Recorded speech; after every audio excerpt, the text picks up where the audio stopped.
Hello PSI gamer fans and welcome back to Rimworld. As you can see, I accidentally started my recording slightly late, so I skipped out on the very start of the episode where a transport pod crashed. As you can see, the contents of the transport pod are one McTodd.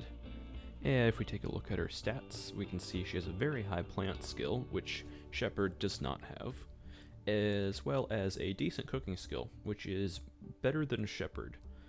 She is greedy, which could lead to some issues, and she's not super good at fighting.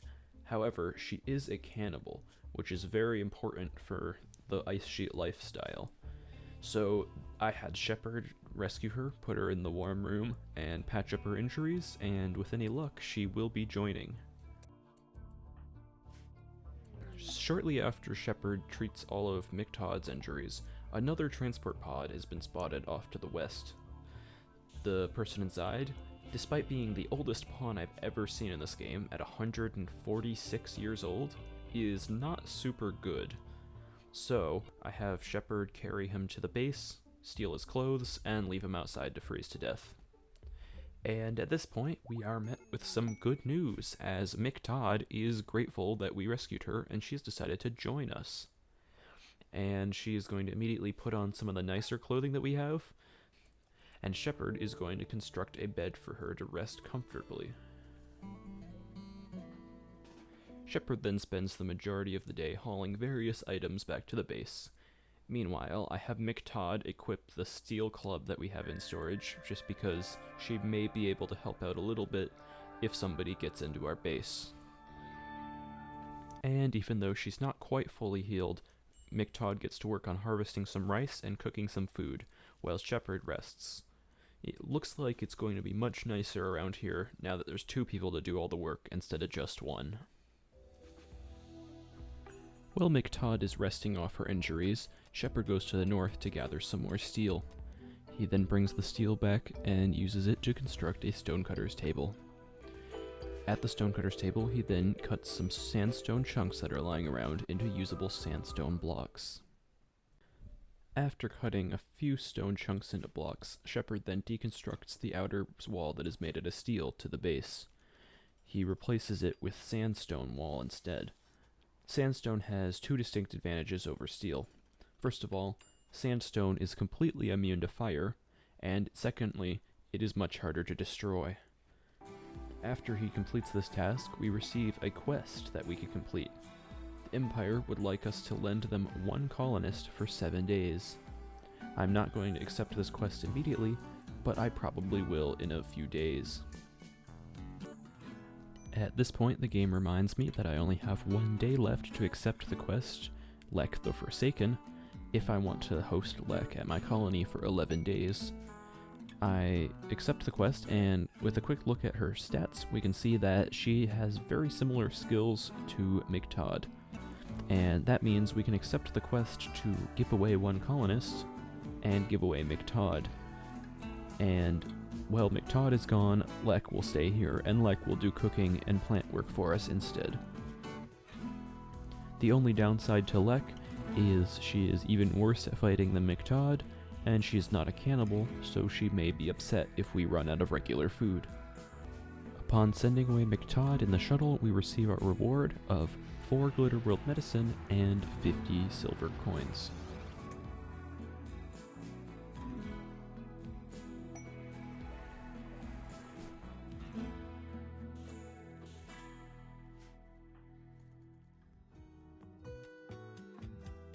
In the early morning, Shepard is digging a small path around the pond for ease of access to the other side, when an animal migration of polar bears wanders into the area.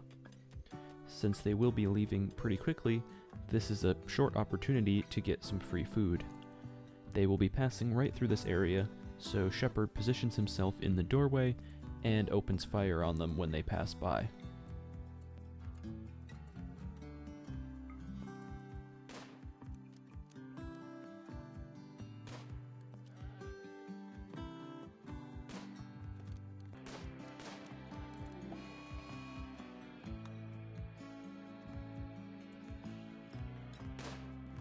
He manages to anger one of them, and while it is charging him, he takes it down.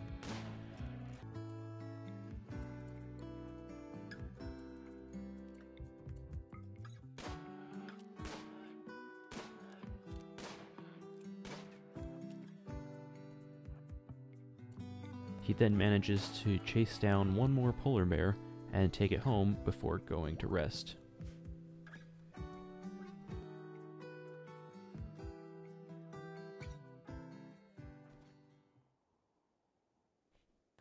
Later, Shepard constructs another hydroponics basin, and with 4 hydroponics basins constructed, provided the power never goes out, we should be able to feed ourselves indefinitely.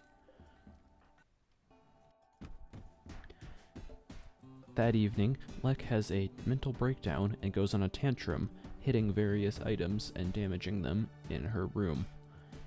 That morning, Shepard gets food poisoning, but he'll have to work through his illness to repair everything that she smashed.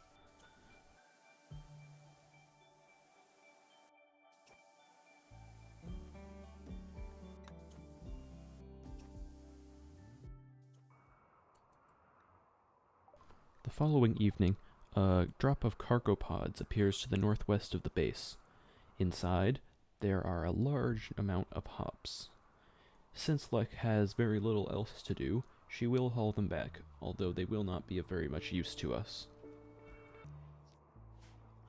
Shepard also finishes eating the body of Jimmy, meaning his name will no longer be visible at the top of the screen. On the first morning of spring, we receive a quest. We can accept 11 days of rainy thunderstorm in exchange for a variety of different rewards. The most appealing reward, in my opinion, is the jade and the sculpture, so I accept the quest, as rainy thunderstorms are not particularly challenging, and actually, they will produce more wind. Upon accepting the quest, we receive our reward, and I put the sculpture into Shepard's room. Since Shepard's room is also a dining room, it makes sense that that room should be the most impressive, so that people can eat and also Shepard can sleep in an impressive room. That evening, Shepard works to completely floor his room with stone tiles rather than the previous paved floor. These are much more impressive and will raise his room from slightly impressive to somewhat impressive, giving an extra +1 mood bonus. Of course, he's not done constructing yet, as he then goes into the hydroponics room and builds another hydroponics basin. The next day, Shepard builds a path outside to prevent dirt from being tracked into his room.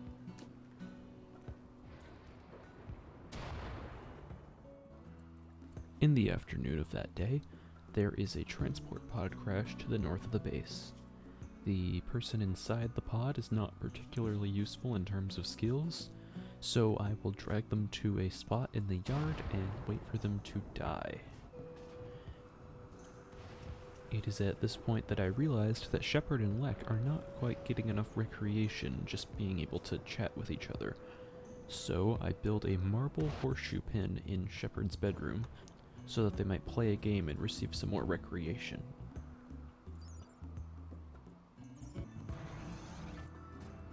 The next day, McTodd comes home and she gets to have her bedroom back.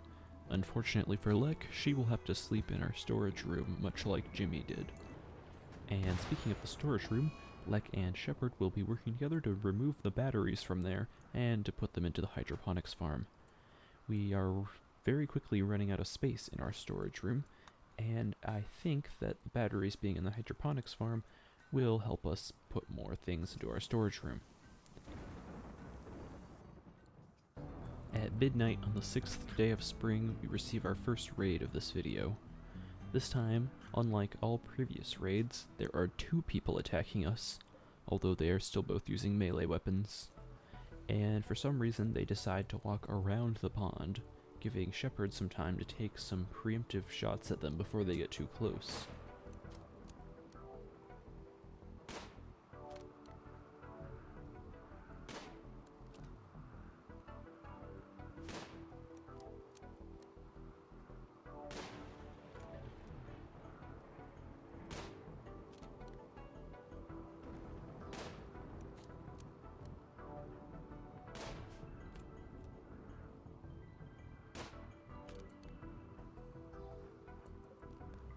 He manages to get one shot in on one of them, but he doesn't have too much luck after that, and he is forced to retreat. Because the upcoming fight could get ugly pretty quickly, I bring Lek and McTodd outside to assist. The first raider comes in through the door, with his teammate lagging behind because she was shot.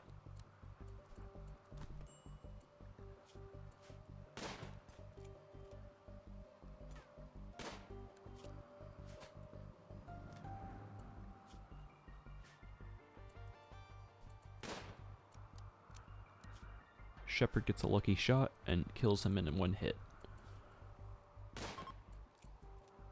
The death of her teammate prompts the other raider to run away, but I will not be letting her escape because she is free food if I can stop her.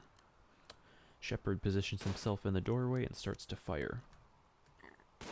The fleeing raider does not make it very far, as Shepard is a pretty good shot and he takes her down. Shepard gives McTodd medical attention for the second time, and he finally gets to go to bed very early in the morning. The next evening, Lek has another mental breakdown and starts wandering around, but more importantly, a group of bulk goods traders show up. In the past, we haven't been able to buy much from them, but since they don't show up in wintertime, we've had a whole season to accumulate some wealth to do some trading. Because Lek, our good socializer, is currently busy with her mental breakdown, we will have to send in Shepard instead, with his level 0 social skill. Let's hope he can still strike some kind of a deal. Now, the traders are willing to give us a small amount of money for all this old clothing that we've been saving up. But more importantly than money, these traders are selling wood. Wood is 100% impossible to obtain in the ice sheet unless you buy it from a trader or go somewhere else. And you need wood to build a butcher table. So we will be buying 40 wood, 20 for the butcher table, and a little bit extra just in case we need it for something else. Shepard will also sell off the dog leather that we have and buy a couple units of herbal medicine just in case people get sick. In order to build the new butcher table with the wood, we need more steel first, so Shepard will be going to the north again to mine for some more steel. Upon getting home, he builds the butcher table. However, we do not have time to use it as we are being attacked by a single pirate raider with a knife.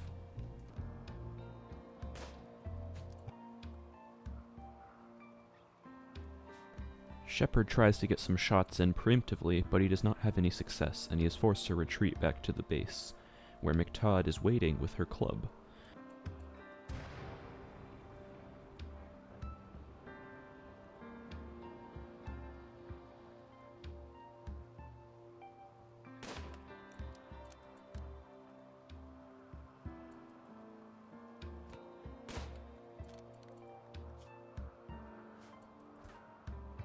Upon entering the door, the raider gets shot, and then McTodd engages him in melee combat with her club.